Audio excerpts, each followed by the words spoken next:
Bon, on va y aller doucement. Je vais vous prévenir que la semaine prochaine, il n'y a pas de cours. Parce que, je ne sais pas si j'ai raison, mais il y a la Société américaine des neurosciences qui se réunit à cette période. Et quelques neurosavants qui, éventuellement, auraient envie de venir ici, qui ne peuvent pas. Donc, en général, je saute cette semaine-là. Donc, ne venez pas la semaine prochaine. Mais n'oubliez pas de venir la semaine d'après. Parce que sinon, il y a Internet. Donc, la semaine d'après, on parlera je continuerai le cours d'aujourd'hui en parlant encore plus des singes, qui vous allez voir vont nous occuper pas mal dans les semaines qui viennent. Donc, dans le contexte du cours de cette année, cette partie que je démarre sur la génétique comparative se donne pour but d'expliquer l'importance qualitative, en tout cas, de la différence entre les chimpanzés et nous, avec l'idée que cela pourrait nous informer quant à l'étiologie des maladies dites de l'esprit. Si je parle ici du chimpanzé, c'est parce qu'il est notre plus proche cousin, comme tout le monde sait, et que la différence avec les autres espèces est encore plus abyssale que celle qui nous sépare des chimpanzés. Il va de soi que ces différences ne signifient pas que nous sommes plus évolués que les chimpanzés, mais que les deux espèces sont le produit d'évolutions divergentes à partir de ce point-là. Nous, on est partis par là, les chimpanzés par là, les gorilles par là. Et donc, si cette bifurcation à 4, 6 ou 7 millions d'années, on ne sait pas très bien, à vrai dire, eh bien, ça veut dire que ce ne sont pas 4 ou 6 millions d'années qui nous séparent des chimpanzés, mais bien 6 dans un sens et 6 dans l'autre, c'est-à-dire 12 ou 14, dans la mesure où les chimpanzés ont bien eu le droit d'évoluer aussi le long de leur lignage. Il n'y a pas de raison qu'ils soient restés là et que nous, on ait avancé. Chacun a évolué dans son sens. Et donc chacun s'est séparé, ce qui fait que la distance est beaucoup plus grande que celle qui nous sépare du point de bifurcation. Par ailleurs, le temps est une chose tout à fait... le temps physique est une chose connue. Le temps évolutif est différent. Il peut y avoir, je reviendrai sur ce point, mais on soupçonne que la vitesse d'évolution le long de l'axe des hominidés a été extrêmement rapide. Ça veut dire que les changements génétiques significatifs par unité de temps ont été extraordinairement importants. Donc en fait, la simple mesure du temps ne donne pas une mesure de la distance entre les espèces. À supposer que ça évolue très vite aussi du côté des chimpanzés, ces 12 millions d'années pourraient en fait avoir des conséquences beaucoup plus grandes que le simple petit nombre d'années que cela fait. Donc, enfin bon, tout est relatif. Donc je reviendrai sur ces histoires de rapidité d'évolution, en particulier quand je traiterai des questions de transposition génétique. En attendant, je pense qu'on peut réfléchir sur le fait que le temps est peut-être une fonction linéaire en physique, mais pas en biologie.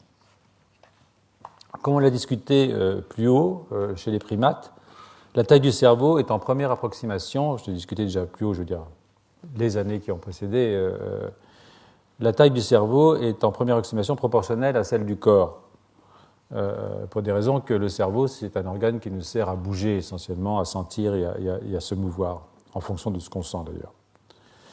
De ce point de vue, notre cerveau ne se met pas sur cette ligne de proportionnalité entre le poids du corps et le poids du cerveau, mais très largement. D'ailleurs, c'est vrai, dès qu'on rentre chez le genre Homo, on voit très bien qu'on sort du spectre et que notre cerveau a en gros 900 cm3 de trop. Ce sont des centimètres cubes qui ne sont pas placés n'importe où. Ils sont placés dans les régions dites associatives, cognitives, linguistiques. Et cette masse cérébrale impose un tribut énorme sur le plan de l'infrastructure connexionniste, c'est-à-dire les réseaux de neurones. S'il faut aller innerver une région qui est là et qu'on vient de l'arrière du cerveau, il y a un trajet énorme à faire dans la mesure où le cerveau a augmenté. Il y a beaucoup plus de connexions, il y a plus de neurones, donc il y a plus de connexions. Chaque neurone est à 5 synapse de n'importe quel autre neurone dans le cerveau. Donc vous voyez le degré de connectivité que ça fait. Et en plus, ça impose un énorme tribut énergétique, ce dont nous avons déjà parlé et ce sur quoi je reviendrai probablement dans 15 jours. Donc ces modifications anatomiques, même si nous pouvons les expliquer par la biologie cellulaire, on a indiqué des pistes dans les premiers cours, ont forcément une base génétique, et le lien entre génotype et phénotype que nous allons essayer d'explorer doit être clair. C'est-à-dire que, évidemment, nous avons ce problème de comprendre comment ces modifications au niveau anatomique, quelle est leur base génétique.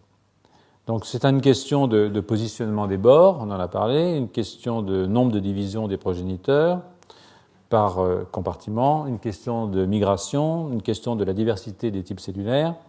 Et tous ces points, nous les avons discutés pendant les 4 premières séances. Et je crois que, non, c'était utile, sinon je ne l'aurais pas fait. Et c'est même utile, je crois, dans le contexte des pathologies qui nous occupent cette année. Ces différences génétiques, anatomiques et physiologiques se traduisent évidemment par des différences de comportement. Et sans vouloir heurter des écoles de pensée qui ne voient entre nous et les chimpanzés qu'une différence de degré, je crois que quiconque a une dose normale de bonne foi saisit la différence qualitative considérable entre la culture chimpanzé et les cultures humaines. Il n'est pas vraiment nécessaire d'insister. Enfin bon, de toute façon, il y a des gens qu'on ne pourra pas convaincre avec des arguments rationnels. Donc on les laissera à leur passion animalière et puis on passera outre. Ayant ainsi en tête cette grande différence phénotypique, il nous faut considérer ce fameux 1,23% de différence génétique entre l'homme et le chimpanzé, dont vous avez tous, j'imagine, entendu parler, puisque chacun se saisit de 1,23% pour dire que nous sommes 98,76 ou 77% singes. Bon, plutôt que les singes sont 98,70% sapiens, ce qui n'est pas tout à fait la même chose. Parce que dans un cas, c'est accepter son animalité, et dans l'autre cas, c'est vouloir que les singes soient des humains, ce qui est complètement différent. C'est papa ours, maman ours, bébé ours. Donc, allez vous promener dans la savane, vous m'en direz des nouvelles. Donc, ce qui veut dire que reste que comment une telle petite différence peut avoir de si grands effets. Ça veut dire qu'il faut s'interroger d'une part sur la réalité de ce chiffre, de 1,23%, et d'autre part sur la non-linéarité entre les changements génétiques et les modifications phénotypiques. Donc un premier point important est de comprendre que tous les gènes ne sont pas nés égaux, contrairement aux sapiens, et que les mutations n'ont pas le même effet selon le gène affecté, qu'il soit affecté dans sa structure, bien entendu, ou dans son expression, le niveau d'expression, la durée d'expression, le site d'expression, qui sont des points très importants. Par exemple, il va de soi que si vous modifiez l'expression d'un gène de développement, son niveau, sa durée, sa localisation, vous aurez plus d'effets que si vous modifiez l'expression d'un gène qui code pour la couleur des yeux ou la forme du poil. C'est très important, mais pas tout à fait la même chose. Autres exemples, il y a des mutations qui peuvent avoir des effets sur la structure de la chromatine et donc sur l'expression d'un grand ensemble de gènes. D'où l'impossibilité de tracer une relation de proportionnalité entre les différences de séquences, c'est-à-dire le pourcentage de mutations, et le phénotype, ce qui a un lien évidemment avec la question du temps de l'évolution, sur lequel je reviendrai. Cela est vrai dans les deux sens, d'ailleurs, il faut être honnête, dans la mesure où une mutation peut n'avoir aucun effet, par exemple si elle conduit à remplacer un acide aminé par un autre acide aminé qui est synonyme. Ou alors ça peut avoir un effet dévastateur si l'acide aminé n'est pas synonyme. Par synonyme, je veux dire que si vous remplacez une leucine par une isoleucine dans une protéine, ça ne change pas grand-chose. Mais si vous remplacez une arginine par un glutamate, c'est-à-dire quelque chose qui est basique par quelque chose qui est acide, un acide aminé hydrophile par hydrophobe, alors là, vous allez bousiller votre protéine. Donc c'est le même élément sur le plan mutationnel, mais dans un cas, c'est silencieux, quasiment, et dans l'autre cas, c'est dévastateur. Donc ça, c'est vrai des mutations ponctuelles dans les séquences codantes, mais aussi dans les séquences non codantes, bien entendu. Je vous rappelle que nous avons 25 000 gènes qui codent pour des protéines, mais que ces 25 000 gènes comptent pour 2% du génome. Et les 98 autres pourcents sont constitués de séquences régulatrices. Et d'ailleurs, on ne peut plus dire aujourd'hui que les séquences régulatrices sont non codantes. C'est embêtant, mais c'est comme ça, parce que beaucoup d'entre elles sont codantes, mais elles codent pour des ARN régulateurs, pas pour des protéines. Et parmi ces ARN régulateurs, nous avons toutes sortes d'ARN dont nous avons parlé, qui sont très importants. Par exemple, vous avez ici les micro-ARN qui, pour l'essentiel, régulent la traduction des protéines. Et ici, ce qui se passe, vous avez ces messagers qui sont transcrits dans le noyau, pas des messagers, ces ARN qui sont transcrits dans le noyau, qui vont s'associer vont être processés par de Rochard, en l'occurrence, je ne vais pas vous rentrer dans les détails, mais vous allez faire un pré-micro-ARN qui va s'associer à une protéine pour sortir, et ici à Dicer et une protéine qui s'appelle TAR RNA Binding Protein, qui en fait se lie au virus, l'ARN du virus du sida, mais c'est autre chose. Donc, qui va après se lier à Argonaute, faire un petit micro-ARN ici, donc qui fait 22 nucléotides quand il a été maturé depuis la transcription, et qui, en se fixant sur les régions 3' des messagers, va bloquer leur traduction, ou même entraîner leur dégradation, et puis les faire entrer dans des structures qui sont des structures d'attente de la traduction qu'on appelle l'épibodies. Donc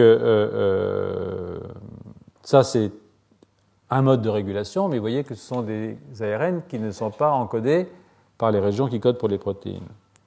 Vous avez aussi, ces micro-ARN sont très importants parce que vous avez plein de messagers dans les dendrites et dans les boutons des synapses, ça c'est un dendrite, et énormément de ces messagers sont régulés au niveau de leur traduction, parce que là c'est la traduction, ces passages de messagers à la protéine, localement, par la présence de ces micro-ARN qui sont dans la synapse. Donc vous avez des régulations de la traduction locale qui sont liées à la présence de ces ARN d'un type particulier, mais qui sont évidemment tout petits. 21 nucléotides, c'est pas grand-chose. Donc vous avez aussi évidemment les longues non-coding RNA, c'est-à-dire des ARN non codants de taille supérieure, qui régulent aussi la transcription, entre autres, et qui régulent la transcription en modifiant les modifications épigénétiques de la chromatine, en particulier en modifiant les méthylations. Donc vous avez différents types voici ici un ARN non codant qui peut avoir une centaine de nucléotides, entre 100 et 150 nucléotides. C'est pour ça qu'on dit qu'ils sont longs par rapport à ceux qui font 21 nucléotides, évidemment ils sont longs.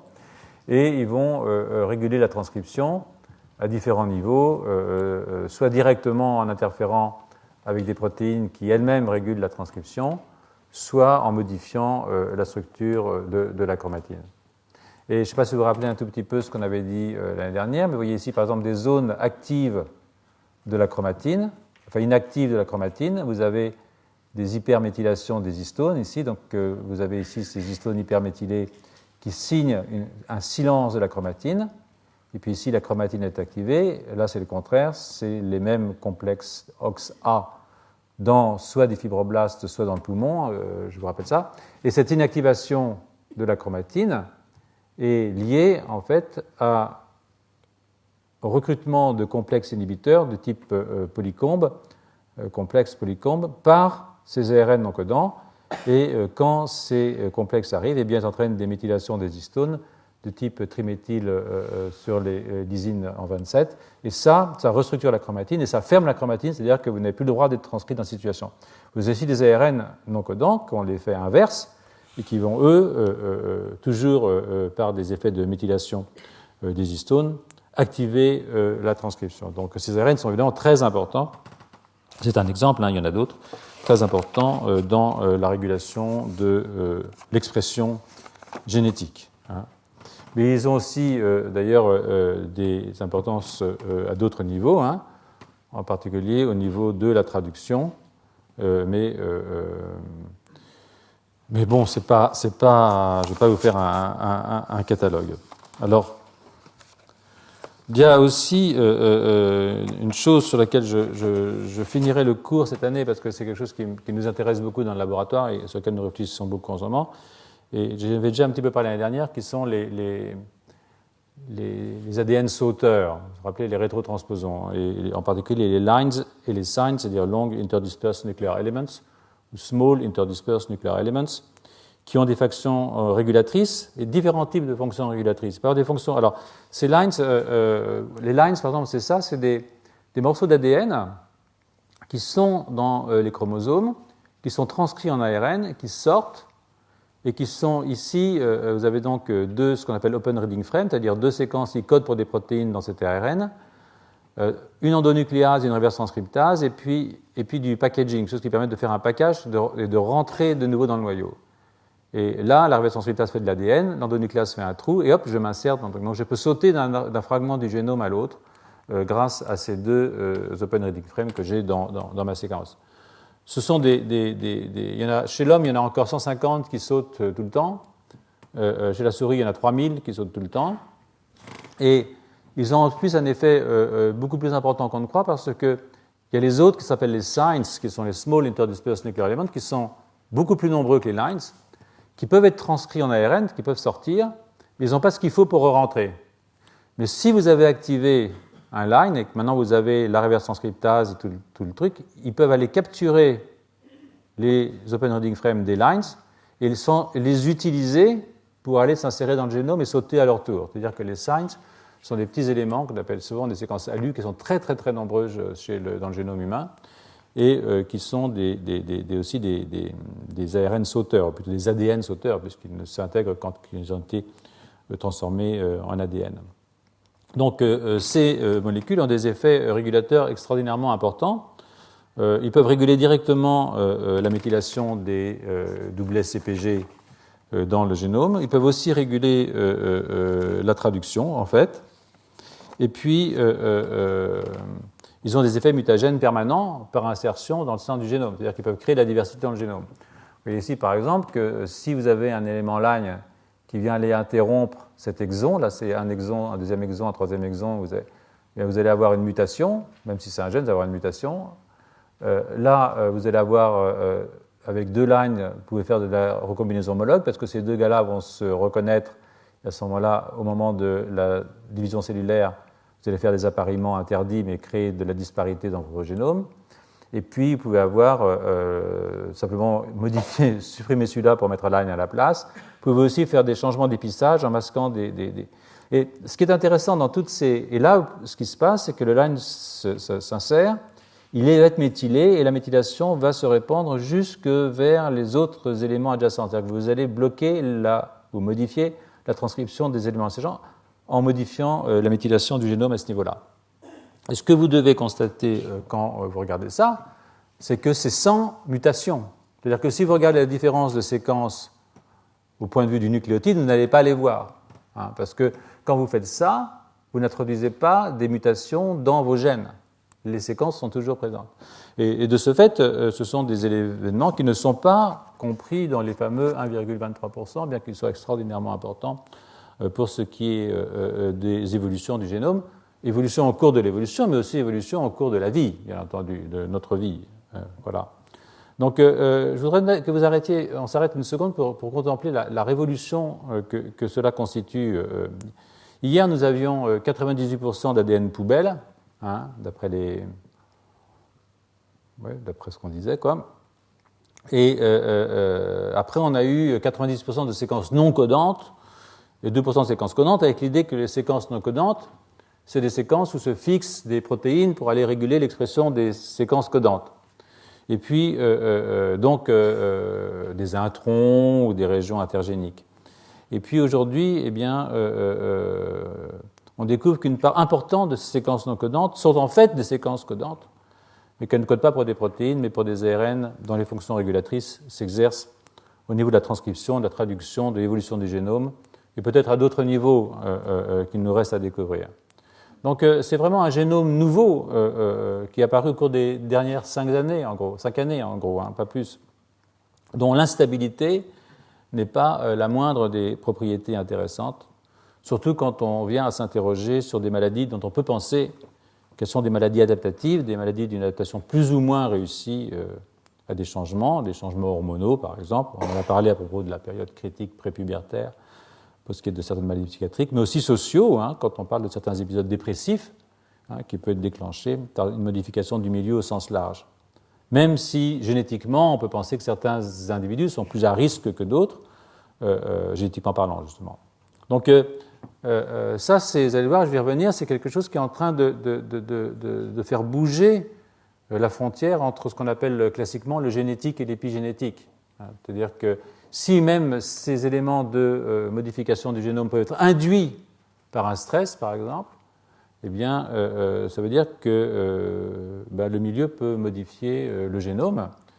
J'y reviendrai, il peut le modifier évidemment au niveau des cellules somatiques et tout le monde s'en fiche parce que la bête meurt au bout du compte. Mais si ça le modifie au niveau des cellules germinales, eh bien, il y a des mutations qui peuvent passer entre générations. Et à ce moment-là, eh bien, c'est reste fixé dans la lignée, en tout cas dans le lignage de cet individu, sinon dans la lignée. Voilà.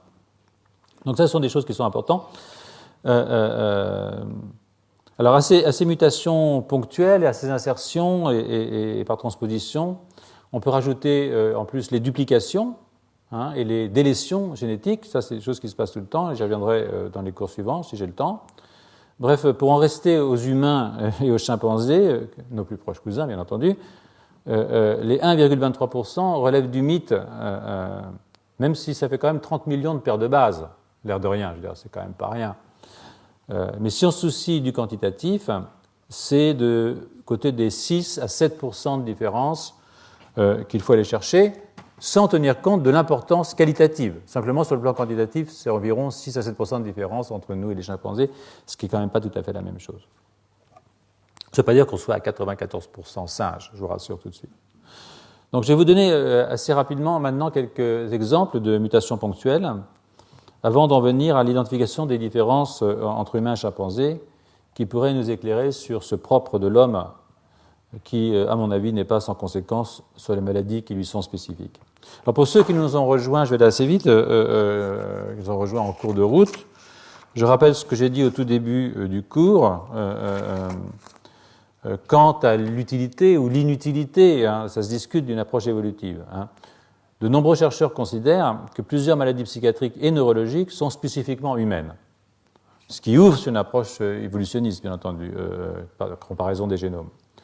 Et je pense justifie la démarche que je vous propose là, mais je n'ai pas d'opinion sur la question. C'est tout à fait ouvert, comme on examine les choses. Donc, il est aussi justifié de mettre en doute cette idée qu'il existe des maladies proprement humaines. Ne serait-ce parce qu'il est difficile de dire ce que c'est qu'un singe schizophrène ou une souris schizophrène, ce qui pose aussi la question des modèles animaux. Et malheureusement, je voulais vous parler des modèles animaux, mais je pense que cette année, vu ma lenteur, je n'aurai pas le temps de traiter cette question. Enfin bon, on a encore de nombreuses années devant nous, j'espère. Donc on pourrait aussi proposer que certaines pathologies ne sont pas spécifiquement humaines, mais apparaissent chez l'humain uniquement parce qu'il vit trop vieux. C'est possible pour des maladies qui, même quand elles sont génétiques, n'apparaissent pas avant l'âge de 40 ans. La maladie de Huntington est un cas, certaines formes d'Alzheimer, certaines formes de Parkinson, et c'est simplement l'espérance de vie qui fait qu'on a plus de malades. Je rappelle que 40 ans, c'était l'espérance de vie d'un humain il y a 150 ans. Donc en 150 ans, on a doublé, plus que doublé, l'espérance de vie. Donc ça va forcément avec des difficultés. On ne peut pas avoir le beurre et l'argent du beurre. Donc voilà. Enfin, je ne suis pas sûr que ce soit toujours un avantage, mais bon, ça c'est un autre problème. Bon, il y a des maladies qui arrivent très tôt, donc comme l'autisme ou des formes de schizophrénie. Ça c'est autre chose. Et bon, est-ce qu'il y a des modèles animaux? J'en sais rien. Est-ce que les singes ne l'ont pas? Je n'en sais rien. Mais en tout cas, je crois que c'est intéressant de travailler sur les animaux dans la mesure où il y a des mécanismes généraux qui conduisent aux maladies neurologiques ou psychiatriques, et ces mécanismes généraux ils existent aussi chez les animaux, dont les primates.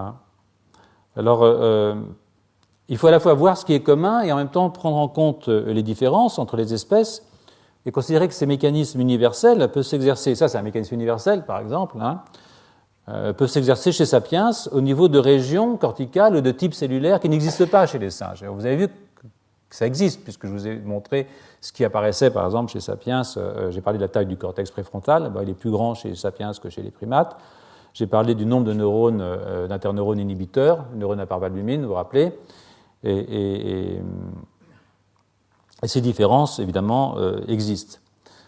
Pour refinir sur ce retour sur le premier cours, j'aimerais illustrer mon propos en me concentrant sur les périodes critiques. Hein. Si on accepte l'idée selon laquelle certaines formes de maladies psychiatriques pourraient être liées à un défaut dans la neurogénèse ou à un retard dans le déclenchement d'une période critique, par exemple au moment de la puberté, période de maturation d'une classe d'interneurones inhibiteurs dans le cortex, au cours de laquelle le cortex est modifié par l'expérience, hein, c'est ça l'idée, on aura raison de rappeler que les souris ont un cortex, ils ont aussi des neurones inhibiteurs, y compris dans des régions qui participent à la capacité de l'individu d'adopter un comportement social adéquat. Il faudra alors comprendre ce que la neurogénèse a de spécial chez Sapiens, la structure particulière de son cortex, les tailles, les régions, le nombre élevé de neurones inhibiteurs.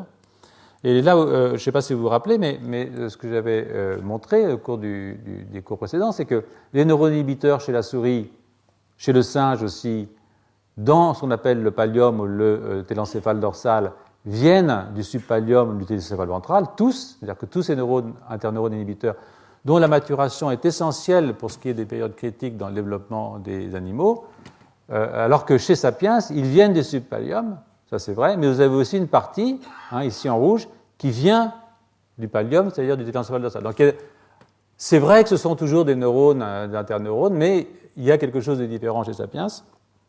Et ce qu'on peut apprendre chez la souris par rapport au rôle de la maturation de ces interneurones dans les périodes critiques, si on fait l'hypothèse que certaines de nos maladies psychiatriques sont liées à des problèmes de période critique au cours du développement de l'individu, eh bien, là, il y a une différence, même si c'est toujours un interneurone GABAergique. Donc, c'est un petit peu ça que je voudrais vous faire comprendre, c'est-à-dire qu'il est intéressant de croiser les deux réalités, c'est-à-dire la réalité de l'évolution et celle du développement, et d'accepter que la période critique du développement d'un système que nous partageons avec la souris, par exemple le système visuel, eh bien, d'une certaine façon, peut servir de modèle pour toutes les périodes critiques, et de ce fait, à supposer que l'hypothèse période critique soit valable pour certaines formes de schizophrénie, à ce moment-là, ça peut devenir un modèle animal de la schizophrénie. Vous voyez ce que je veux dire? C'est-à-dire qu'il y a l'universel et puis il y a le particulier, mais le particulier, quand même, il procède de quelque chose qui est universel d'un certain point de vue. Donc, on est obligé de découvrir les choses en marchant et de s'interroger à chaque fois de façon critique sur est-ce que le modèle sur lequel je travaille a un intérêt sur le plan des pathologies. Et je crois qu'il ne faut jamais jeter le bébé avec l'eau du bain, mais il faut simplement être critique par rapport à ce qu'on fait et pas croire qu'on a découvert la Lune, ce qui est rarement le cas. Voilà. Donc je vais donc faire ça, je vais donc explorer cette approche et on en discutera la validité et les limites en marchant, si vous voulez bien.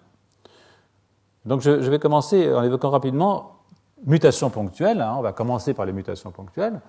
En évoquant rapidement un gène dont vous avez forcément entendu parler parce que vous lisez le journal, qu'on appelle FOXP2. Et FOXP2, c'est un gène qui code pour un facteur de transcription et qui est devenu le modèle des mutations ponctuelles dans un élément codant avec des conséquences évolutives importantes. Donc, des études génétiques portant sur des individus porteurs d'un déficit linguistique héréditaire, ça existe, ont conduit à identifier une mutation dans la séquence codante de ce facteur de transcription qu'on appelle FOXP2, FOXP2. Et ce gène est présent chez tous les vertébrés. Sa séquence codante est extraordinairement conservée. Et malgré cette conservation, l'homme et le chimpanzé diffèrent par deux substitutions non synonymes, c'est-à-dire que ce n'est pas leucine, isoleucine, ce sont des acéminés différents, vous allez voir. Deux substitutions non synonymes qui sont apparues il y a, probablement il y a 200 000 ans, d'accord? Vous allez voir, ça a son importance, et dont il a été proposé qu'elles auraient participé à l'invention du langage humain. Alors, cette version humaine du gène influence le développement et la fonction de plusieurs régions cérébrales associées à l'apprentissage et à la production de séquences linguistiques.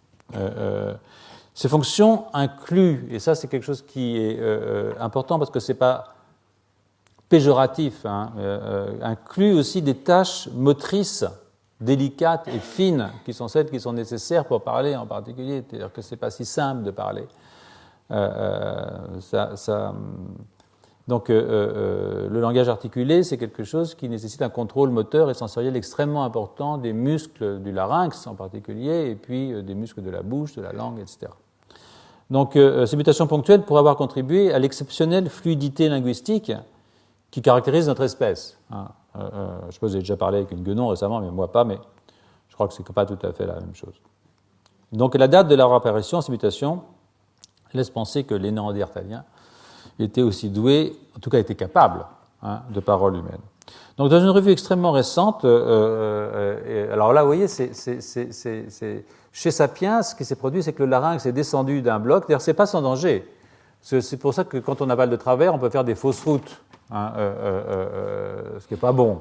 La nourriture doit aller là et pas là, d'accord ? Donc, il y a eu cette, mais il y a aussi l'innervation par les motoneurones de ce larynx, plus tous les muscles qui permettent l'élocution. Donc ça, c'est une chose importante. Donc le séquençage des génomes a permis de cataloguer les quelques 17,5 millions de changements de nucléotides et les 2,5 millions d'insertions et de délétions dont je vous parlais, ce qu'on appelle les indels, qui se sont produits depuis les 6 millions d'années qui nous séparent du point de bifurcation. Donc dans cet article, Hénard qui travaille dans le laboratoire de Svante Pääbo, enfin qui a un groupe à Leipzig, que notre défi principal est effectivement de comprendre le lien entre ces changements génétiques, ce que je viens de vous dire, et les changements phénotypiques qui ont accompagné l'évolution humaine. Alors, sur le plan expérimental, il y a deux approches essentielles. C'est-à-dire que la première, c'est que les changements importants affectent tous les humains. C'est normal, on est tous plus ou moins pareils pour ce qui est des changements importants. Et ça laisse assez peu de place à l'étude des polymorphismes entre les individus, parce qu'il n'y a pas de polymorphisme, d'une certaine façon. La seconde est qu'on ne peut pas faire de croisement entre les chimpanzés et nous-mêmes. Donc, et même si c'était possible, et malgré notre proximité évolutive, on peut espérer que le tabou va se maintenir encore un certain temps. Je ne sais pas ce que vous en pensez, mais enfin, moi j'ai vu beaucoup d'hommes se prendre pour des singes, mais rarement des femmes se prendre pour des guenons. C'est un truc, je sais pas, il y a un dysmorphisme sexuel à ce niveau-là, je ne sais pas si vous avez remarqué. Donc, le langage est peut-être le trait central qui caractérise notre espèce, j'en ai parlé. Et en dehors du simple aspect cognitif, qui est important, bien entendu, le langage la question du langage articulé est aussi une question de vocalisation et de la capacité d'imiter une vocalisation complexe. L'apprentissage d'un langage, c'est être capable pour l'enfant ou pour le petit, vous savez, c'est pareil chez les oiseaux, d'imiter une vocalisation complexe et de la transformer en quelque chose de moteur. C'est-à-dire qu'il y a de l'auditif qui passe dans cette affaire. Donc, cette capacité a une composante anatomique, bien entendu, la position basse du larynx, je viens de vous en parler, mais aussi, surtout, neurologique. Les projections des motoneurones corticaux sur le larynx, en particulier sur les motoneurones du larynx. L'identification de gènes qui seraient à l'origine du langage humain repose sur des mutations qui altèrent le langage normal de son développement. Alors, c'est le cas de beaucoup de gènes chez l'homme, mais peu d'altérations ont pu être attribuées à un gène unique. Et ça, c'est pour ça que FOXP2, dont l'haploinsuffisance, c'est-à-dire en fait une mutation, même chez l'hétérozygote, affecte le langage, a attiré une attention très forte. Donc, il faut souligner que les mutations qu'on connaît dans ce gène FOXP2 affectent la coordination des mouvements orofaciaux et l'apprentissage auditif, essentiellement. Les données physiologiques suggèrent une altération des circuits entre le cortex et le striatum, essentiellement, et aussi le thalamus, et entre le cortex et le cervelet. Savoir si les déficits grammaticaux qui accompagnent ces mutations sont liés à ces problèmes moteurs, orofaciaux en particulier, une dyspraxie en fait, ou aux modifications des circuits neuronaux, en particulier ceux impliqués dans l'apprentissage auditif, on ne sait pas. Ce n'est pas exclusif forcément. Vous voyez que tout d'un coup les choses se mêlent de façon difficile parce qu'on ne sait pas si c'est moteur, on ne sait pas si c'est l'apprentissage auditif, on ne sait pas s'il y a un problème cognitif qui est associé à cette affaire. Donc, ce sont des questions qui, même quand vous avez une mutation ponctuelle dans un gène, tout de suite, il y a plein de questions qui se soulèvent, qui sont des questions qui sont horriblement compliquées.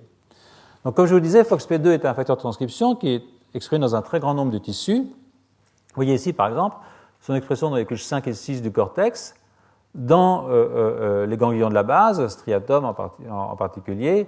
Vous le voyez ici dans les cellules de Purkinje de l'hippocampe. Vous voyez ici dans le thalamus, c'est le thalamus qui est là.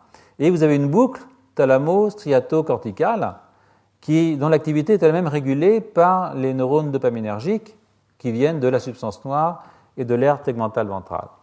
Donc un système qui est un circuit cérébral qui n'est pas un circuit forcément d'une grande simplicité, puisque ça conjugue énormément d'éléments qui sont importants pour ce qui est des fonctions cognitives ici de la souris, mais de Sapiens aussi.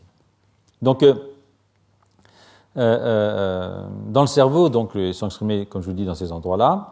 Ils sont aussi exprimés dans la moelle épinière, mais je n'y reviens pas. Et sur le plan des modèles animaux, si je délète FOXP2 chez une souris, c'est-à-dire que je fais une souris qui n'a plus ce gène, elle meurt après la naissance. Donc, pas grand-chose à faire avec ça. Les souris hétérozygotes qui ont perdu juste un gène FOXP2, elles sont en bonne santé, apparente. Elles ont quelques déficits sur le plan du comportement moteur. Si vous les mettez sur un rotarote, c'est-à-dire sur une barre qui tourne comme ça, elles tombent plus vite que leurs copines, qui sont normales. Donc, il y a un petit problème moteur, clairement. Pour ce qui est des oiseaux chanteurs, vous vous rappelez que l'année dernière, on a passé beaucoup de temps sur les oiseaux. Je ne sais pas pourquoi j'ai passé tant de temps sur les oiseaux l'année dernière. Je sais pas. J'avais un truc avec les oiseaux, je ne sais pas. Donc, pour ce qui est des oiseaux qui sont chanteurs, qui donc apprennent le chant par imitation aussi, eh bien, FOXP2 est aussi exprimé dans l'RAX, qui est ça, c'est l'équivalent du striatum chez les oiseaux. Il est exprimé dans ce centre ici, je crois que c'est le High Vocal Center, qui est dans le cortex. Et ce qui est surtout très intéressant, c'est que l'expression de FOXP2 est exprimée aussi dans le thalamus. Ce qui est surtout très intéressant là, c'est que l'expression de FOXP2 est augmentée dans l'ARAX pendant les périodes d'apprentissage. Il diminue dans les 2 heures qui suivent une séquence de chant. Donc c'est un truc qui est régulé l'expression de ce gène. Chez le pinson, la perte de FOXP2 dans l'ARAX, toujours ici, eh bien, diminue la qualité de l'apprentissage. Ça c'est chez le pinson juvénile. Diminue la qualité de l'apprentissage du chant et la densité aussi des épines dendritiques dans les neurones de ce striatum d'oiseau.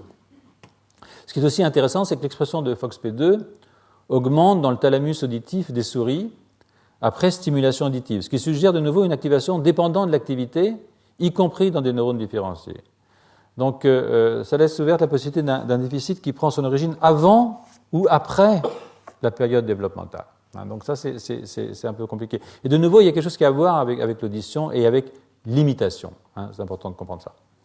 Donc avant de revenir aux circuits neuronaux et à la physiologie, je traiterai rapidement la question de l'évolution de ce gène.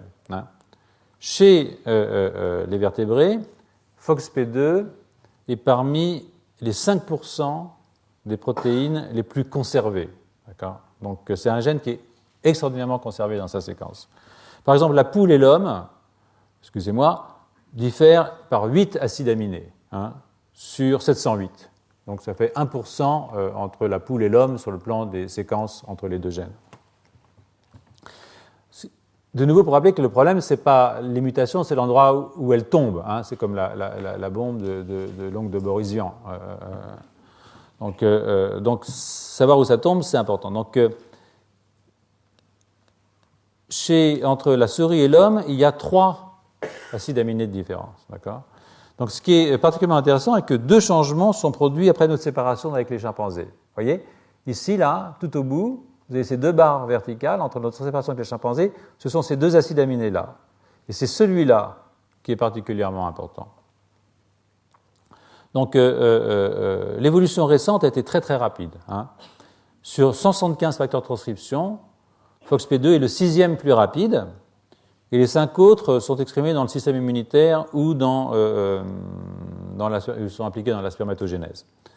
Donc une telle vitesse d'évolution peut être positive, c'est-à-dire qu'elle peut être adaptative, ou elle peut marquer un relâchement de la contrainte évolutive. C'est-à-dire que quand il y a des mutations, ça veut dire qu'au fond, on s'en fiche, on peut accepter les mutations. Donc vous avez un relâchement de la contrainte évolutive, vous pouvez avoir plein de mutations.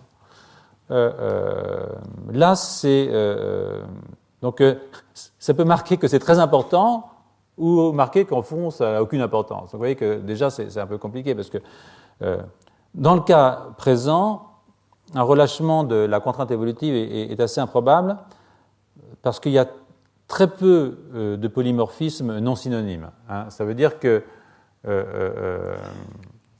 là, ce que vous avez comme mutation, c'est des modifications non synonymes. Hein.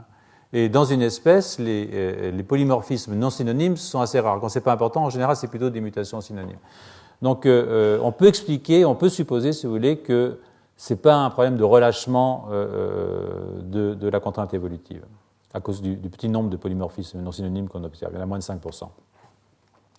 Donc, les données en faveur d'une sélection positive de FOXP2 chez les humains sont aussi à trouver dans ce qui s'est passé au niveau des introns en amont de l'exon 7, celui où on trouve ces deux mutations de notre affaire. Et le polymorphisme dans ces introns suggère que la région a été vraiment balayée par la sélection pendant cette période de fixation des mutations, entre les 200 ou 300 000 ans qui ont précédé ce jour, aujourd'hui. Voilà.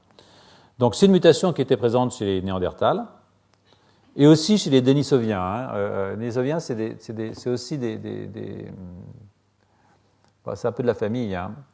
Ils ont été trouvés dans cette grotte-là. Et il y a un scénario de ce genre. Ils se sont éteints il y a 28 000 ans, hein, comme les Néandertaliens. C'est des cousins aussi très très proches, les Denisoviens. L'idée, c'est qu'il y a un groupe d'hominidés qui a quitté l'Afrique il y a 300-400 000 ans, et qui a divergé en deux groupes, un groupe qui est parti vers l'Asie, hein, qui a donné les Denisoviens, et un groupe qui est parti vers l'Europe, qui a donné les Néandertaliens. Et puis après, il y a un autre groupe qui est parti d'Afrique, c'est nous, il y a environ 80 000 ans, il n'y a pas beaucoup longtemps, et qui a rejoint les Denisoviens et les Néandertaliens, suivant là où il est parti. Il y a eu un peu de métissage, on pense maintenant, hein, que peut-être qu'ils ont un petit peu couché ensemble. Donc, bon, sur ce qui arrive. Bref, cette mutation, si vous voulez, s'est produite entre 270 000 et 440 000 ans avant aujourd'hui. Ce qui peut dire que peut-être que ces cousins lointains avaient la possibilité éventuellement de parler. Hein. Alors, les sélections positives n'ont pas été observées chez les oiseaux, hein. Elle n'a pas été observée chez d'autres mammifères, à l'exception des chauves-souris. Chez qui l'évolution a été plus rapide que chez les mammifères, exception faite des humains, hein, qui sont les champions. Donc on peut se poser la question, est-ce que ça a un lien avec l'écolocalisation? J'en sais rien. L'exon 7 est particulièrement variable chez les chauves-souris, et un des changements humains, celui-là, est retrouvé chez la chauve-souris, ce qui laisse suggérer que la mutation importante, c'est vraiment celle-là. D'accord? Donc, et vous voyez que chez nous, c'est chez nous que l'évolution était la plus rapide, avec deux mutations non synonymes, pendant une période relativement courte, de 6 millions d'années. Donc, sur ce plan expérimental, si vous voulez, l'idéal serait d'exprimer une forme humaine chez le chimpanzé. Bon, c'est difficile dans le climat actuel, hein, bien qu'il ne leur manque que la parole, ce serait quand même sympa de leur filer, mais bon, ça coûterait aussi très cher, probablement, donc, d'où le pis-aller murin, si j'ose dire, qui consiste à remplacer le FOXP2 de la souris par la forme humaine. Donc ça a été fait. Hein. Et ce qu'on voit est assez intéressant parce que ces souris humanisées, si vous voulez, pour FOXP2, sont apparemment normales. Elles ne parlent pas, je vous rassure tout de suite.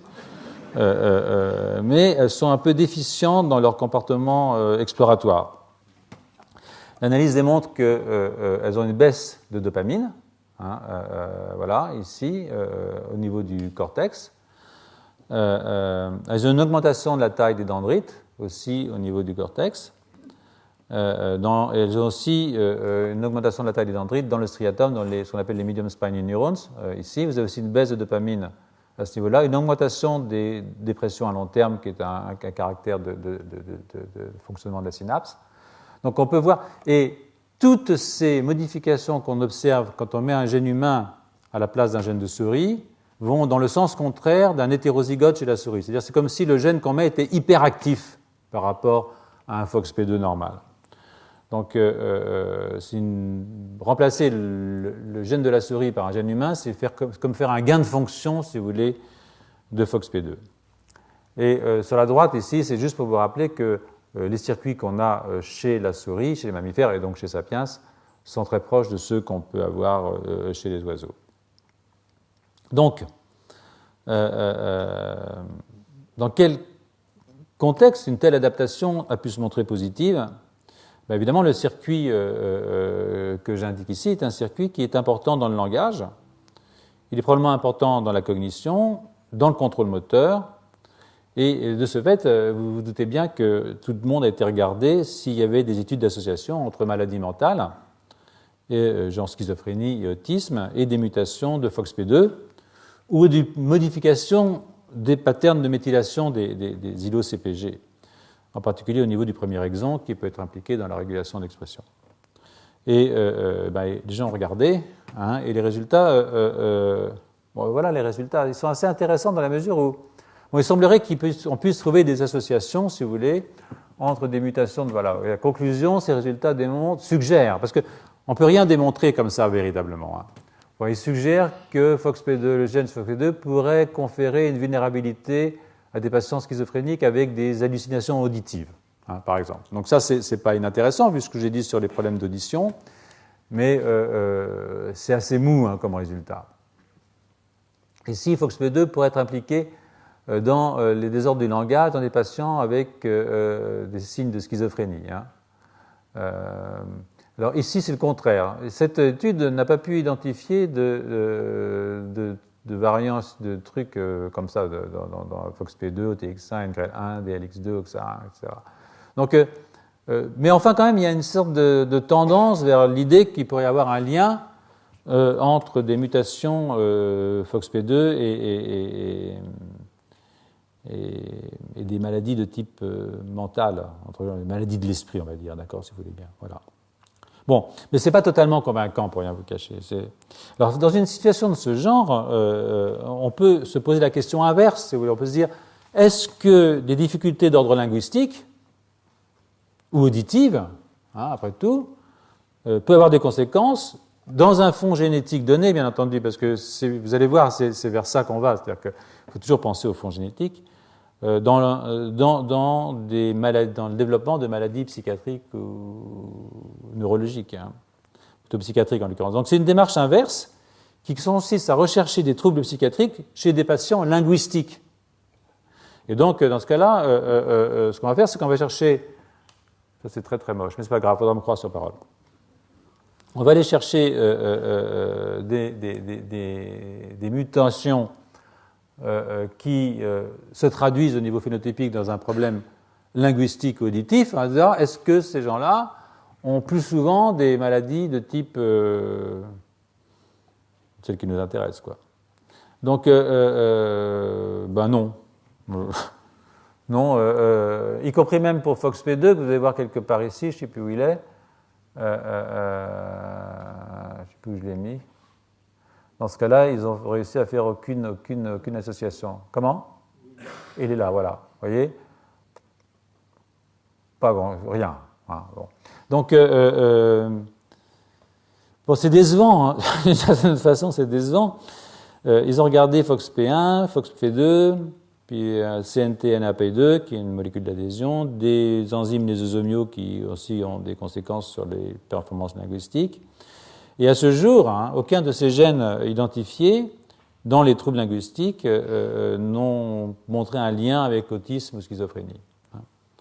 Donc si on regarde les données de la diapositive précédente, vous en souvenez par cœur, puis aussi d'autres travaux, cela peut sembler contradictoire, bien entendu, mais je pense que c'est là le reflet de la difficulté à laquelle on fait face dans ce genre de problème. C'est-à-dire qu'on a une très grande diversité de pathologies qui sont rassemblées sous un même terme descriptif, schizophrénie par exemple, ou autisme, et aussi du caractère qui est probablement polygénique de ces maladies. Hein. C'est-à-dire qu'on ne peut pas parler d'un seul gène, bien entendu, dans ces cas-là. Et dans un contexte, et tout va dépendre éventuellement des autres gènes, du contexte génétique, et éventuellement, bien entendu, du contexte épigénétique, c'est-à-dire du développement. Donc, au bout de cette espèce de comparaison sur un gène, hein, parce que dans 15 jours, on parlera des comparaisons de massifs de gènes, vous allez voir, c'est beaucoup plus intéressant. Encore que là, c'est assez amusant d'analyser ça comme ça. Moi, ça m'a amusé. Donc, ça m'a amusé, mais ça me met dans un certain embarras. Hein, parce que, indépendamment du fait que l'on ne peut exclure un lien entre FOXP2 et des maladies psychiatriques, ça paraît assez juste que ce lien existe, hein, mais il n'est sans doute pas direct, il est sans doute extrêmement complexe. Donc, alors, pourquoi est-ce que les gens avaient choisi FOXP2? On avait choisi FOXP2 parce qu'il y a un lien, on peut espérer qu'il y a un lien entre le langage humain et la cognition. Mais ce qui avait surtout rendu FOXP2 très attractif, c'est que ce caractère a évolué rapidement dans la lignée humaine. Donc on se met toujours dans cette idée que c'est intéressant de comparer l'homme et le singe et de voir ce qui a évolué rapidement dans la lignée humaine, qui est un truc qui serait du propre de l'homme, entre guillemets. Et donc, ça veut dire que avoir évolué rapidement dans la lignée humaine n'est pas suffisant pour faire d'un gène, fût-il lié à une fonction cognitive humaine, comme le langage, un candidat sérieux. Alors, alors je vais vous montrer que effectivement, c'est pas sérieux, enfin, c'est pas sérieux, c'est très sérieux, mais le candidat, lui, n'est pas sérieux, en me tournant vers une approche qui consiste à rechercher des éléments génétiques qui ont évolué rapidement chez Sapiens. Alors, cette approche a été appliquée en plus à des ARN régulateurs, donc ça m'intéresse plus en ce moment. Donc là, on n'est plus dans des gènes qui codent pour des protéines comme FOXP2, maintenant dans des éléments régulateurs et des ARN régulateurs en l'occurrence. Et ça, c'est une approche qui a été décrite en 2006 dans un article de Nature par Pollard et collègues. Et dans cette étude, les chercheurs ont recherché les séquences les plus conservées, donc entre guillemets probablement les plus importantes. On imagine que quand une séquence est très conservée, elle est évidemment très importante. Et puis, mais qui aurait évolué très très vite chez nous. Chez nous, je veux dire, dans la lignée des hominidés, bien entendu. Et donc, on appelle ça les Human Accelerated Regions. Okay, donc, et donc, ils ont trouvé un grand nombre de ces séquences HAR, Human Accelerated Regions, et ces séquences sont associées le plus souvent à des éléments régulateurs. Alors le plus accéléré sur lequel je vais discuter un petit peu, le plus accéléré s'appelle HAR1, c'est le premier de la classe, et c'est un nouvel ARN impliqué dans le développement du cortex. Donc ça, c'était formidable, un truc qui est accéléré chez Sapiens et qui est impliqué dans le développement du cortex. Donc, comment ils ont fait? Ils ont cherché des éléments d'environ 100 paires de bases, donc assez courts, conservés entre la souris et le rat. Ils ont identifié comme ça 35 000 régions de longueur moyenne de 140 paires de bases. D'accord ? À partir de là, d'autres amniotes ont été testés, ce qui a amené à sélectionner 49 régions avec un taux de substitution, c'est-à-dire de mutation, significativement différent chez les humains. Et sur ces 49 régions HAR, Human Accelerated Regions, 96% correspondent à de l'ARN non codant, à des régions non codantes, au sens où ça ne code pas pour des protéines. Quand je dis non codant, maintenant, c'est-à-dire que ça ne code pas pour des protéines. Quand on vous dira non codant, il faut faire gaffe, ça veut dire que ça peut coder pour de l'ARN. Et les régions adjacentes de ces HAR sont très souvent impliquées dans la régulation transcriptionnelle. Donc HAR1 est le plus rapide, il a 118 paires de bases, et sur ces 118, il y a eu 18 substitutions le long de notre lignage, depuis les hominidés, habilis, disons, si vous voulez, d'accord ? Donc, habilis, ça fait pas mal d'années, je ne me souviens plus, mais bon. Erectus, c'est 1 million, habilis, ça doit bien faire 3 ou 4 millions d'années. Donc, ces 18 substitutions sont à comparer avec les 0,27 substitutions chez les autres amniotes. Donc c'est vraiment quelque chose qui a bougé à une vitesse très très grande. On ne constate que 2 substitutions entre le poulet et le chimpanzé, d'accord ? Et ça veut dire que cette région était déjà active il y a 310 millions d'années. On a trouvé un orthologue, c'est-à-dire un homologue à travers l'évolution d'HAR1 chez les chimpanzés, chez les poulets, mais on ne le trouve pas chez les poissons ou chez les grenouilles. D'accord ? Donc ça veut dire que cet élément, sur le plan génétique, a entre 400 et 300 millions d'années, en gros. 310. Donc, ils ont séquencé 4 espèces de primates et démontré que les 18 substitutions sont bien spécifiques de Sapiens. Alors, évidemment, en 2006, le génome de Sapiens était le génome d'un Sapiens. D'accord ? Greg Venter, en particulier, qui a fait séquencer son génome. Mais il fallait vérifier que ce n'était pas ça spécifique de Greg Venter, qui aurait eu 18 mutations pas normal. Donc ils ont dû reprendre après chez plusieurs sapiens et montrer qu'il n'y avait pas de ce qu'on appelle des SNPs, de variations. Donc ils ont pris 24 individus différents et ils ont vérifié que les mutations étaient toujours là. Donc c'est vraiment quelque chose qui est pas c'est pas polymorphique, ça existe bien chez nous. Et ces mutations, en fait, sont apparues il y a 1 million d'années, c'est-à-dire à la fin du règne d'Homo erectus, qui, je vous rappelle, est le premier hominidé à dépasser la barre des 1000 cm3. Hein, que pas mal, quand même. Bon. Donc cette région, ce qu'on appelle H1F, mais bon, je ne vais pas rentrer dans les détails, peut adopter des structures stables.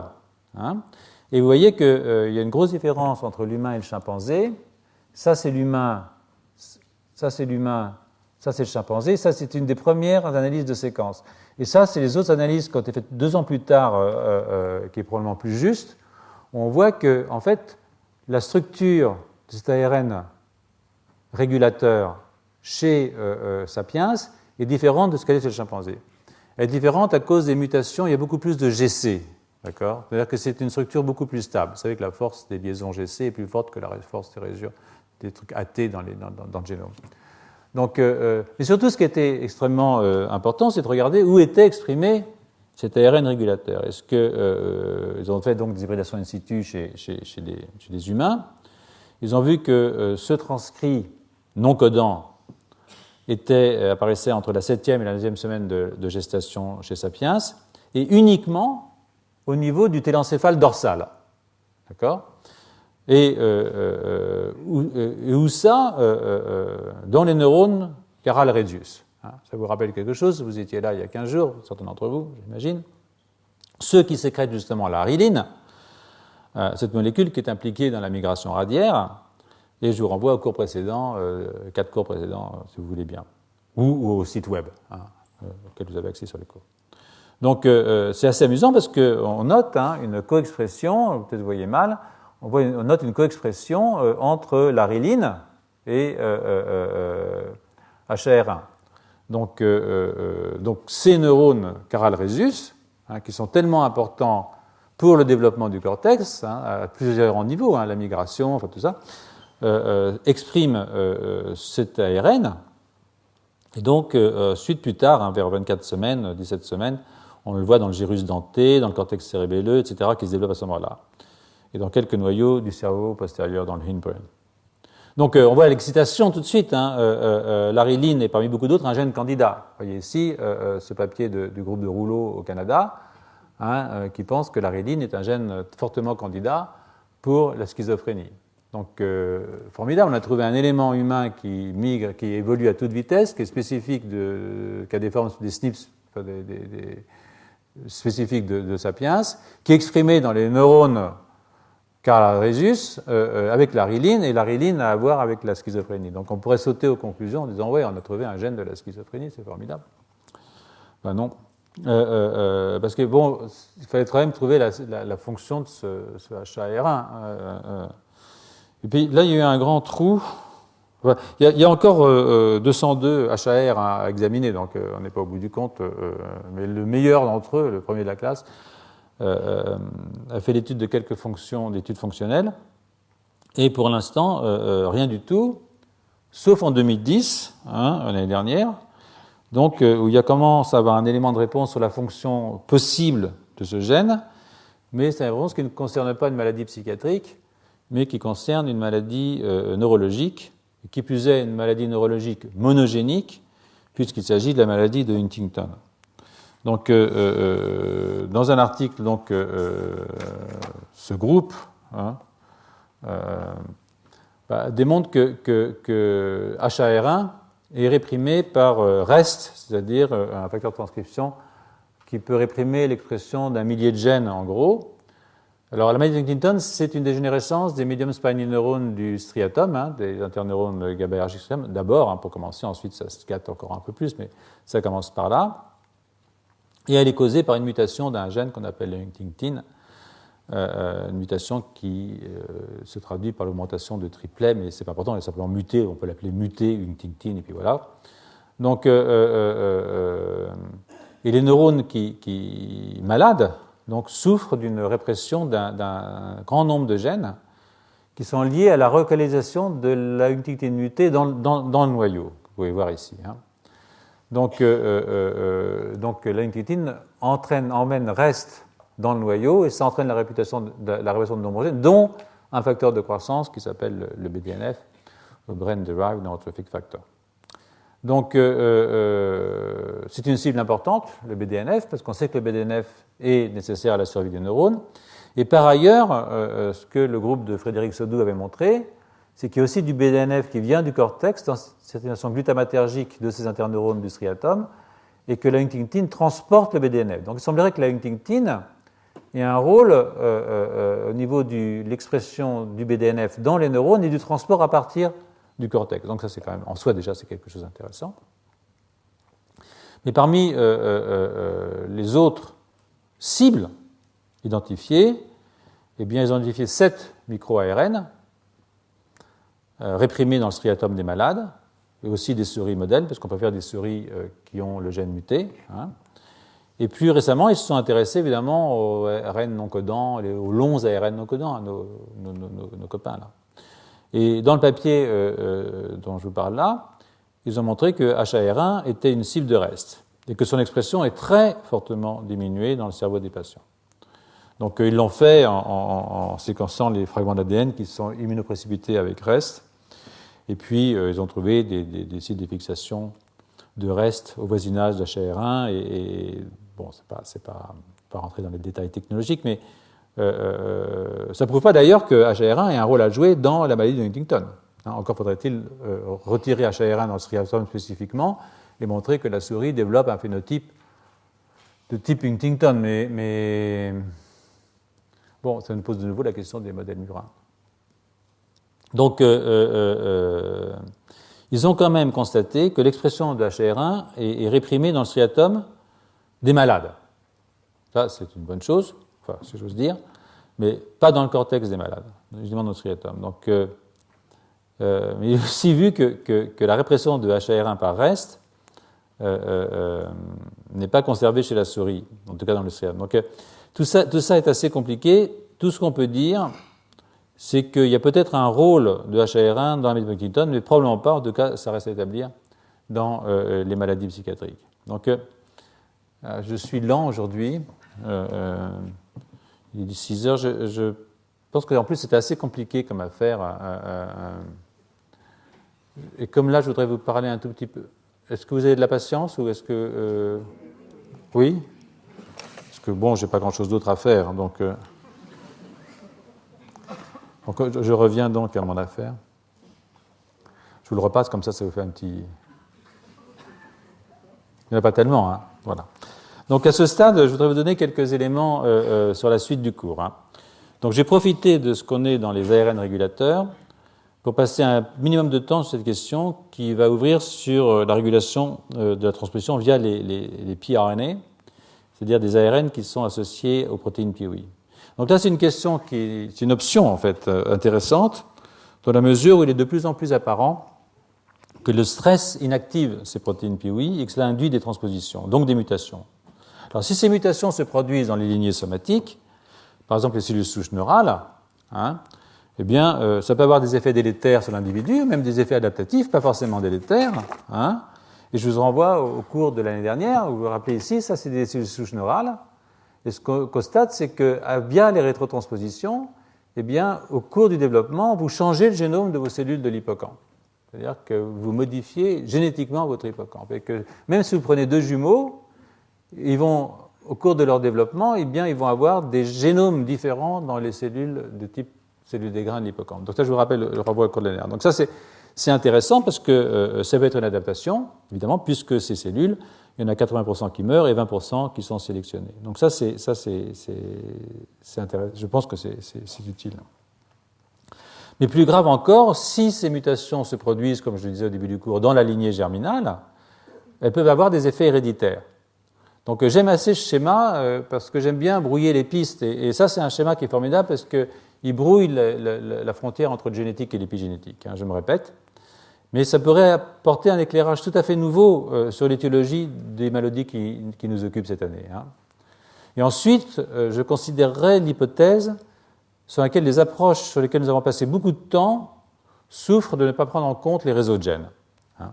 Donc ce sera maintenant de plus en plus rarement le cas, à cause des nouvelles technologies de séquençage en particulier.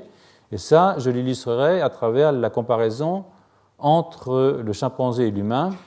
Et ça va nous orienter vers deux grandes classes de gènes, ceux du métabolisme et ceux de la connectivité. Donc je ne dévoile pas tout parce que, bon, sinon ce ne sera pas drôle, vous ne viendrez pas dans 15 jours, donc je me sentirai un peu seul ici. Donc. Pour ce qui est des ARN régulateurs, je laisse tomber les micro-ARN qu'on a déjà évoqués et je passe rapidement aux ARN non codants longs, hein, qui ont aussi été déjà introduits, et je m'appuie sur cette revue du groupe de Matic. Vraiment, c'est vraiment intéressant ce que fait ce groupe. En particulier, il s'intéresse à différents types de non-codants. Donc, vous pouvez voir que les ARN non-codants, vous voyez ici par exemple le gène PAX6, qui est un facteur de transcription. Vous voyez qu'enchâssé dans le gène PAX6, vous avez énormément d'ARN non-codants qui sont transcrits à partir du gène de PAX6. Donc, vous croyez que vous avez un gène qui code pour une protéine, mais dans ce gène même, vous avez déjà 1, 2, 3, 4 ARN qui sont des ARN non codants qui sont dans le même gène que ce gène codant. Donc ça c'est quelque chose, c'est vraiment des concepts qui, à mon avis, il faut vraiment se mettre dans la tête. Et ces ARN non codants, ils peuvent avoir plusieurs effets. Là, vous avez un effet, par exemple, de remodelage de la chromatine. Par exemple, HOTR, c'est un ARN non codant qui permet que certains gènes du complexe, quand le complexe A homéotique est activé, il réprime en trans, c'est-à-dire sur un autre chromosome, il va aller réprimer l'expression de gènes du complexe OXD sur un autre chromosome. C'est-à-dire que vous avez une répression entre chromosomes, ce qu'on appelle la transvection en fait. Et ça se fait par recrutement, ici par exemple, du complexe polycombe, modification de la méthylation des histones et modification de la chromatine qui devient inactive. Vous avez des modifications de la transcription. Par exemple ici, en se fixant à TLS, cet ARN va modifier des acétylases d'histones et donc modifier la transcription d'un gène cycline. Ici, vous allez avoir carrément l'ARN non codant qui va se fixer sur un facteur de transcription et modifier ses capacités à réguler l'expression d'un autre facteur de transcription, ici c'est DLX2, ici c'est DLX1. Ici, vous avez carrément la possibilité de faire une triple hélice. Votre ARN va s'insérer dans le génome, faire une triple hélice et bloquer la transcription. Et puis, vous avez aussi des modifications post-transcriptionnelles, et là, c'est un cas qui est assez rigolo. Vous voyez que vous avez un antisens qui est transcrit ici, qui vient masquer un site d'épissage, c'est-à-dire que vous allez faire maintenant un 5' un messager à qui il va y avoir pas d'épissage. Normalement, vous ne devriez pas avoir ça, mais vous avez masqué l'épissage, donc vous avez ça. Et vous introduisez comme ça une séquence qu'on appelle internal ribosomal entry site, c'est-à-dire que votre ribosome va pouvoir se mettre là et entraîner une régulation de la traduction de votre messager à la suite de la transcription de cet ARN un petit peu bizarre. Donc, ce sont des éléments qui sont évidemment importants. Là, je vais assez vite aussi pour vous montrer que pRNA, dont j'ai dit qu'il régule la rétrotransposition, peut aussi réguler la méthylation des histones et donc modifier la structure de la chromatine. Donc vous avez des small RNA, parce que pi c'est petit, c'est 27, qui peut réguler la structure de la chromatine, aussi la rétrotransposition, on y viendra plus tard. Vous avez ici des longs ARN non codants qui peuvent aussi modifier la structure de la chromatine, et puis vous pouvez avoir d'autres modifications de type modification de la méthylation de l'ADN, alors directement provoquées par l'ARN. Je vais vite pour qu'on ne perde pas trop de temps, mais c'est juste pour vous donner une idée de la complexité de la chose. Je passe sur mes séquences. Jumping gene roulette. Régulation épigénétique. Là, je n'ai plus qu'une seule diapositive à discuter avec vous, qui est la 20. Voilà. Donc, je vous parlais de la répression par HOTR de la transcription des gènes de OXD, mais c'est aussi comme ça qu'on inactive le chromosome X. Hein. Vous savez que quand il y a 100% d'hommes autour d'une table, il y a toujours 50% de chromosomes X actifs. Et quand il y a 100% de femmes, il y a aussi 50% de chromosomes actifs. Le problème, ce n'est pas le chromosome X, c'est le petit bout de chromosome Y qui vient mettre le problème.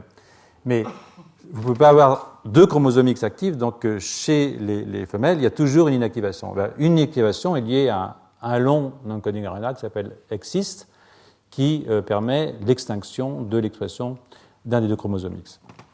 Donc, c'est un des mécanismes. Il y a aussi un autre mécanisme sur lequel je ne vais pas venir parce que je n'ai pas le temps et c'est un tout petit peu compliqué. Donc, je vais juste terminer en ajoutant un tout petit peu de complexité encore au système. Hein. Pour revenir une dernière fois à Peewee, que vous avez ici, cette histoire de rétrotransposition. Peewee, c'est donc une protéine qui fixe de l'ARN, et le complexe pi-RNA Peewee est aussi impliqué, je l'ai dit, dans la structuration de la chromatine. Mais d'autre part, il interagit avec une protéine de l'hétérochromatine qui s'appelle HP1A, ce qui régule aussi la méthylation des histones. Donc, vous avez une répression épigénétique très forte liée à cette interaction entre Peewee et les pi-RNA. Donc, je ramasse nos billes, là, avec ce dernier diapositive, pour vous rappeler que l'hypothèse d'un monde ARN qui aurait ensuite conféré le stockage de l'information au substrat plus stable qu'est l'ADN et les fonctions catalytiques aux protéines fait partie du dogme central de la biologie moléculaire. ADN fait ARN qui fait protéine. On peut dire que la découverte des nouvelles fonctions des ARN change complètement cette vision et démontre que le monde des ARN a continué d'évoluer.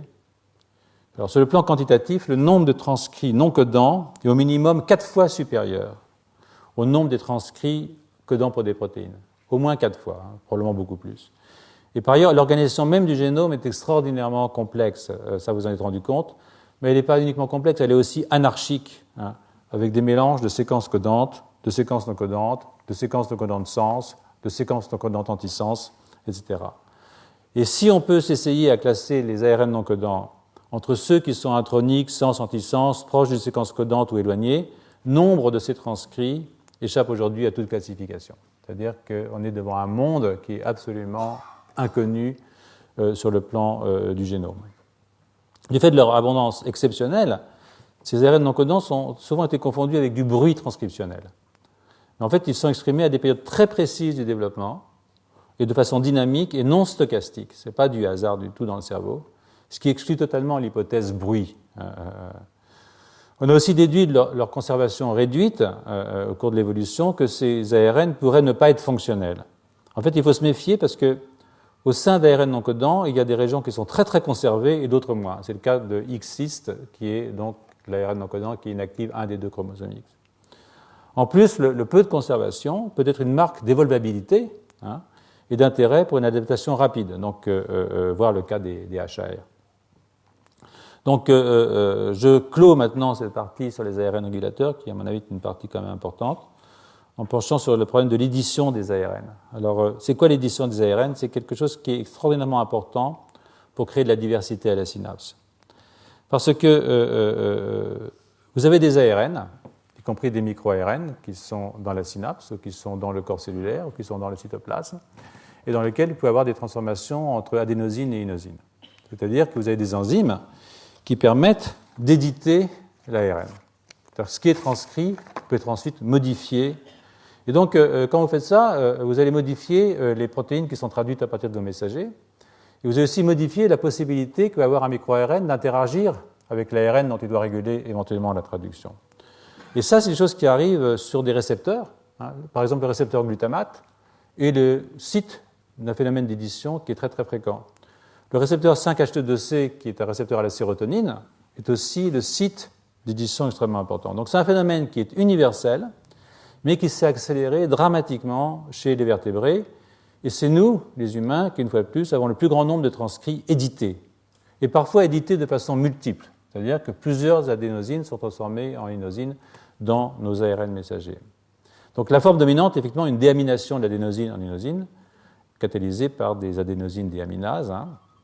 Il y en a 3, et nous avons 3 paralogues, et il y en a un des paralogues qui est exclusivement exprimé dans le cerveau.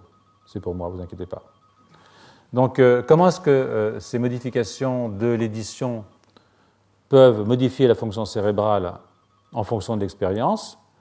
Eh bien, évidemment, en éditant des codons, en modifiant les splices des messagers qui encodent les protéines de signalisation, et aussi en agissant au niveau des micro-ARN, ou plus largement des ARN non codants.